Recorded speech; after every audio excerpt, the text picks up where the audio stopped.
একাত্তরে আমরা দেখেছি যে পাক হানাদাররা দরজায় ঠক ঠক করতো এবং জিজ্ঞেস করতো যে মুক্তি আছে কিনা।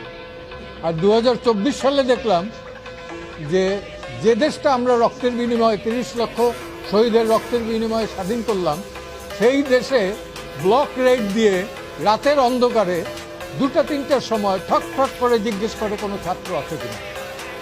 যদি থাকে তাহলে আবার মোবাইলটা চেক করে। রাস্তাঘাটেও এটা করে। কোন আইনের বলে করে, কোন অধিকার বলে করে? মোবাইল চেক করার রাইট তো কারো নাই। It is absolutely personal affair. আজকে বাংলাদেশে এই আইটি ইনফরমেশন টেকনোলজির যুগে আমার মোবাইল চেক করবে যে কেউ, আমার ডায়েরি চেক করবে যে কেউ, আমার প্যান্ট চেক করবে যে কেউ, এই অধিকার তো কাউকে দেওয়া হয়।